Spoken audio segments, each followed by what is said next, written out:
Good afternoon.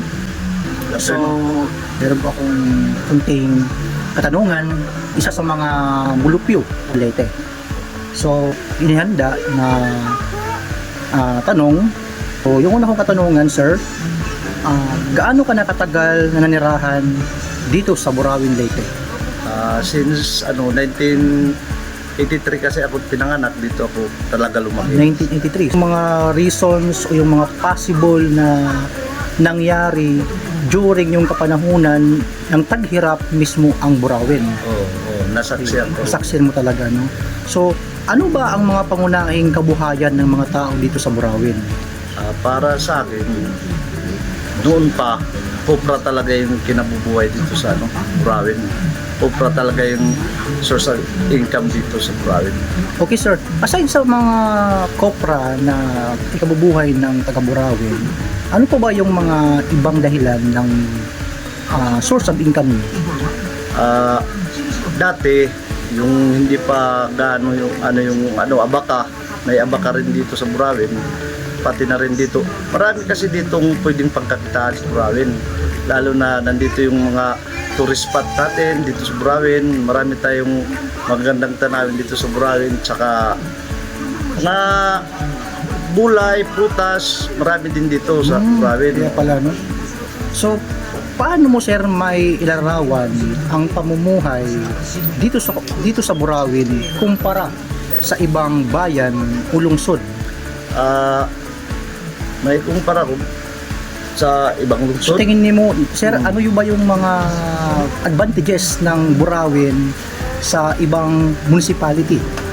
Dito kasi sa Burawin, marami kang pwedeng, kasi malawak yung Burawin, sobrang lawak. Pwede ka maghanap ng kapay. Ilan ba, sir, yung barangay ng Burawin? 78. Ang dami, ano? Ang dami barangay dito. Okay. So, ano ba, sir, yung mga hamon na kinaharap ngayon ng mga residente ng Burawin? Sa tingin nyo, ano yung pinakamatinding hamon? Yung iba kasi kulang dito ng trabaho.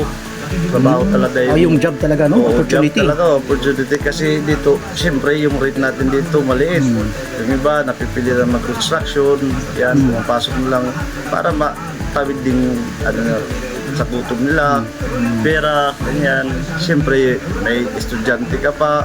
Tapos kakain kayo. Siyempre, bawas din yan dito. Mahirap kasi dito, walang permanenteng trabaho sa Burawin kasi talaga may mga lupain din yung lola ko, lolo ko. Tapos na sa mga anak na ganyan. Talaga So, dito yung roots talaga sa nyo, Burawin. sir, yung Estrella, is came from Burawin talaga. Estrella tsaka Reliseba, dito talaga kami sa Burawin.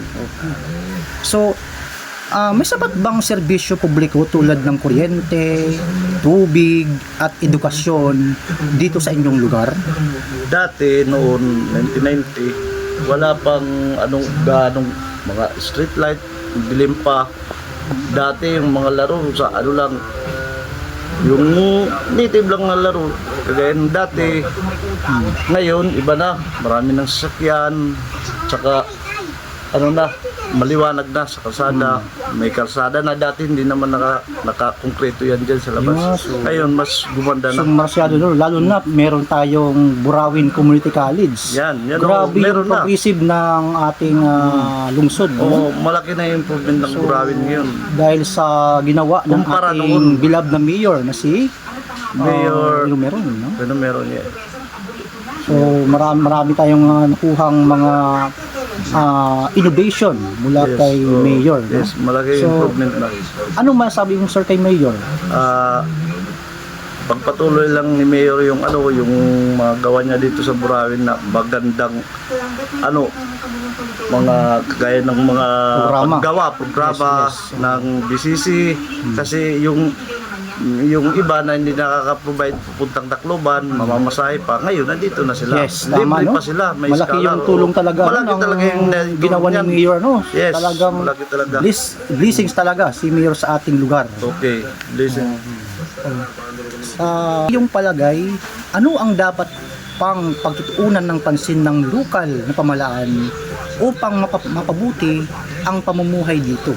magkaroon sana ng ng mga trabaho dito sa Yes, mga trabaho. mamamayan. Siyempre, yung iba na hindi na kailangan mag-abroad, pwede na makapasok dyan. Dito, ano? Magsama-sama na yung pamilya. Yun lang naman yung dahilan kaya umaalis yung mga taga dito sa Burawin ng mga tao kasi nahanap rin ng pangkabuhayan din. Siyempre, may mga anak, Dapat mag-aaral. marami talaga tayong mga establishment, establishment dito na sa magawa. Burawin, oo. Ibig sabihin, pag marami tayong mga Yan na lang establishment yung na nagawa, parang mas maraming nakita trabaho. kong kulang para mas maraming trabaho sa Burawin. So ito sir yung aking huling katanungan. Bilang kagawad ng isang barangay, ano po ang masasabi nyo tungkol sa Burawin?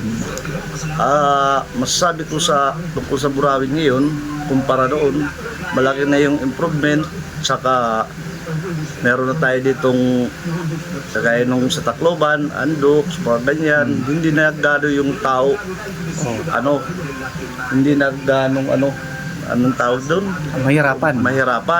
Mamamasahe pa. Siyempre, pag nag-celebrate sila sa gusto nilang kumain ng masarap. Meron na tayo dito. May 7-Eleven na. Yes. Saka may mga lodging house na tayo. Soon, meron na mga tayo hotel. ditong Jollibee. Jollibee yan.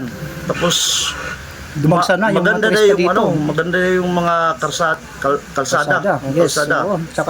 Saka noon, mahirap pumunta sa bukid, sa bundok. Ngayon, maganda na yung Mabilis daanan. na. O, mabilis na. Yun yung masasabi ko. Pasalamat kami kay Mayor. Sige.